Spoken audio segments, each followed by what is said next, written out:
simunalumikizane bwanji Malawi Congress Party mwachitsanzo. Iya nanga si ile vice president wao. Sini kanata kwao uzodi bwana titenge ndikai vice president wanu. Go running mates. Sinali ndiwo. Komanso tilemekeza ufulu wa iwo kuti atakusankha amene akumufuna. Ineso ndasankha amene tikumufuna. Ndiyeno zoti bwanji anthu sanalumikizane mukuna zona. Kufika limozi kugwirira ntchito kuna likofunika kwambiri. Chifukwa tikuyang'ana Malawi.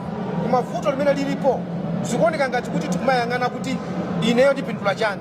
Ine ndipindula chani. Ndiye vuto lalikulu limene lilipo. Ndiye mwanenaso kuti mwapereka uthenga wamphamvu kuti aliyense amene akuyima nawo pachisankho adziwe kuti opambana akhoza kukhala mmodzi, azikonzekeretse kuwina kapena kuluza, komanso kuti adzatani akati waluza. Ineyo tingoti simunachite bwino muzatani. Ineyo ntchito zanga ndizogwira ndi anthu. Ndiyeno Mulungu ngati salola kuti ndikhale president. Sikuti ntchito yanga yatha. Chifukwa anthu Malawi muno alimo ndizi atumikirabe. Another thing, your choice of running mate, you've picked a female. Zukanga nikhani agenda enda bwino munayang'ana zinthu ziti potenga running mate one. Well, Madam Gracie Nazitwele has been working in the civil service for over 25 years. Is it 30 years?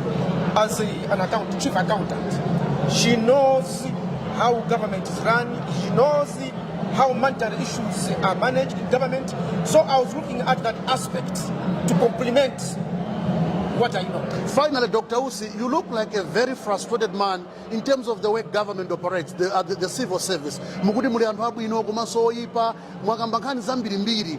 Tinene kuti ulendo umene mwakhala muli m'bomamu inunso zakukanikani ndi Chakwera to fix the civil service, which you said muli anthu abwino ambiri komanso oyipa ochulukanso.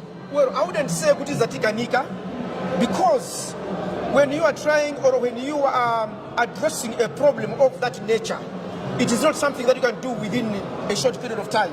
It does take time. Even if I'm operation kuchipatala, kumata kuna kuti ababa ndidula, kapena abandikonza abandisiya, ndikankonza ababa, bangaulonge ababa.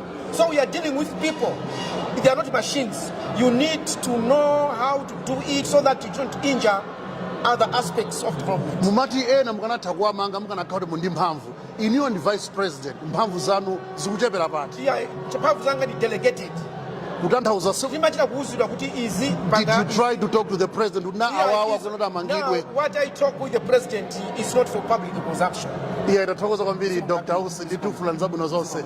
Nzikoma kwambiri amene ndi Dr. Michael Usi, Vice President of the Republic of Malawi, komanso amene akuyimira chipani cha odia zake alibe mlandu. Iwowo apereka kalata zawo ku bungwe la Electoral Commission kusimikiza kuti ayima nawo pa chisankho chimenechi chimene chichitike pa 16 September 2025.